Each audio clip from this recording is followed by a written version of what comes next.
स्नेनियर्स art of teaching या चॅनलवरती आपल्या सर्वांचं स्वागत आहे. विद्यार्थी मित्रांनो, मुख्यमंत्री युवा कार्य प्रशिक्षण योजना म्हणजेच लाडका भाऊ योजना याबद्दलचं जे अपडेट आहे ते अपडेट आपण पाहतो आहे. विद्यार्थी मित्रांनो, आपल्याला माहिती आहे की मुख्यमंत्री युवा कार्य प्रशिक्षण योजना यांचा आपण जर पूर्व इतिहास पाहिला तर विद्यार्थी मित्रांनो, आपण गेले 3 आंदोलन आपण केली. त्या 3 आंदोलनानंतर आपण आपल्या जे वाढ आहे म्हणजे काय तर आपला कार्यकाळ वाढ आहे तो 5 महिन्याचा कार्यकाळ आपल्या शासनाने वाढवण्यात आलेला आहे. परंतु या बाबीनंतर सुद्धा आपल्या विद्यार्थ्यांना कंत्राटी भरती करून म्हणजे कंत्राटीवरती विद्यार्थ्यांना वारंवार त्या ठिकाणी नियुक्ती करून घ्यावं असं आपल्या विद्यार्थ्यांचं मत आहे. कारण कायमस्वरूपी आपल्याला या ठिकाणी जॉब दिला जाणार नाही किंवा ही नियुक्ती केली जाणार नाही असं सुद्धा खुद्द मुख्यमंत्री देवेंद्र फडणवीस यांनी बोललेले होते. परंतु दुसरीकडे एकनाथजी फडणवीस हे कायमस्वरूपी सकारात्मक आपल्या बाजूने बोलत आहेत. मग एक विषय असो आपला म्हणजे मानधनवाढीच्या संदर्भात नाही तर तो विषय जो आहे तो कार्यकाळ वाढीचा होता. मग कार्यकाळ वाढवून दिलेला आहे. परंतु अमरावतीमध्ये बोलताना त्यांनी सांगितलं की आपला जो कार्यकाळ आहे तो जरी वाढवला असला तरी पण आपण तुम्हाला कंत्राटी भरती जी आहे त्या कंत्राटी भरतीसारखं तुम्हाला 11 महिन्यांना रिन्युअल करण्यात येणार आहे. परंतु हे खरंच दिलेला शब्द शासन पाळणार आहे का किंवा एकनाथजी शिंदे पाळणार आहेत का यावरती आपल्याला इतर जे मंत्री आहेत किंवा देवेंद्र फडणवीस असेल किंवा अजित पवार असेल यांच्यावर आपला विश्वास नाही. परंतु एकनाथजी शिंदे जे आहेत यांच्याबद्दल आपल्याला पॉझिटिव्ह असणं गरजेचं आहे. कारण कायमस्वरूपी त्यांनी जे बोललेले शब्द आहेत ते आपण पाळत गेले म्हणजे त्यांचा शब्द जो आहे मंत्री महोदयाचा यांचा शब्द जो आहे तो कुणीही कट करत नाही हे या ठिकाणी आपल्याला दिसत आहे. म्हणून त्यांनी दिलेला शब्द हा नक्की समोर पाळला जाणार आहे. याबद्दल आपण थोडंसं साशंक आहोत, परंतु विश्वास ठेवायला काही हरकत नाही. आशावादी असणं, माणूस हा आशावादी असतो आणि त्यानुसारच आपल्याला आशा ठेवणं गरजेचं आहे विद्यार्थी मित्रांनो. कारण त्याच्याशिवाय आपल्याकडे पर्याय नाही. म्हणजे आपल्यासाठी महत्वाची मुद्दा असा की ही जी बातमी आहे ही आनंदाची बातमी असणार आहे.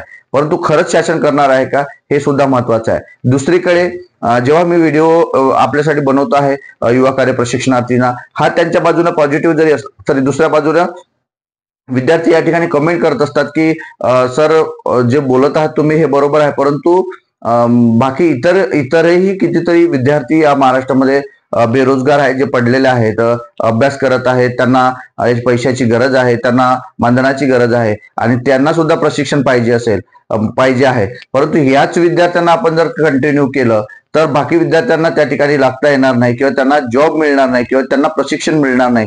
त्यामुळे त्यांच्यावर अन्याय होईल. याचा मात्र शासनाने सुद्धा विचार करावा आणि आपल्या विद्यार्थ्यांनी सुद्धा विचार करावा.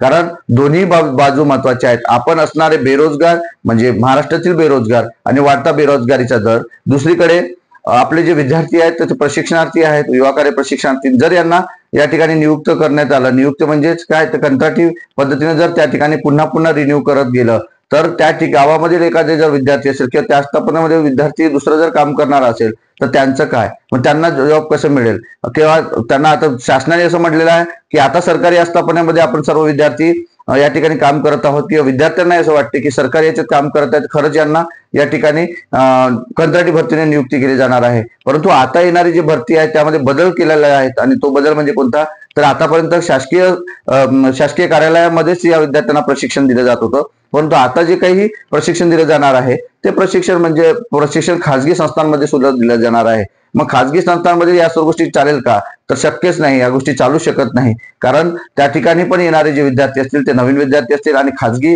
ठिकाणी आपल्याला माहित आहे कामाचा व्याप आणि बाकी इतर गोष्टी जर विचार करतो म्हटलं तर विद्यार्थ्यांनाही सध्याही जे युवा कार्य प्रशिक्षणार्थी आहे त्या ठिकाणी काही आस्थापनेकडून त्यांना नाहक त्रास होत आहे. हा सुद्धा विचार करणं गरजेचे आहे. म्हणजे एकीकडे बेरोजगारीचा दर आणि दुसरीकडे आपल्या विद्यार्थ्यांना कंत्राटीच्या माध्यमातून या ठिकाणी काम करणं, ह्या दोन्ही बाजू महत्वाच्या आहेत. यावरती आपल्या सर्व युवा कार्य प्रशिक्षणार्थी आणि जे युवा कार्य प्रशिक्षणार्थी नाही आहेत आणि ज्यांनी नोंद केलेली आहेत आणि ते वाट बघत आहेत की आम्ही सुद्धा या ठिकाणी युवा कार्य प्रशिक्षणार्थी म्हणून काम करावं आणि आम्हाला 11 महिन्यात मानधन मिळावं, हे याही विद्यार्थ्यांना सांगू इच्छितो की दोन्ही बाजूंचा विचार करणं गरजेचं आहे. शासन मात्र यावरती काय करतं ते आपल्याला बघत राहणं गरजेचं आहे. कारण दुसरीकडे आर्थिक जी काही तूट आहे शासनाची किंवा राज्याची ते आपल्याला या ठिकाणी दिसत आहे आणि आपण स्वतःही त्या ठिकाणी पाहू शकता की जी आर्थिक तूट आहे ती वाढत जात आहे.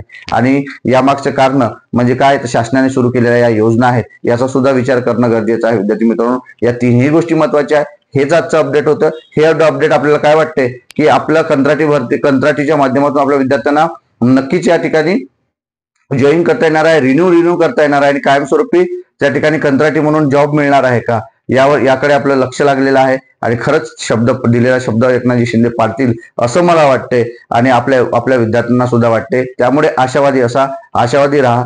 दिलेला शब्द जर पाळला तर आपल्यासाठी आनंद असेल. विद्यार्थी मित्रांनो, हे आजचं अपडेट होतं. हे अपडेट आपल्याला कसं वाटलं हे नक्की कमेंट बॉक्समध्ये कळवा आणि अशाच अपडेट करता माझ्या चॅनलला सबस्क्राईब करा. धन्यवाद.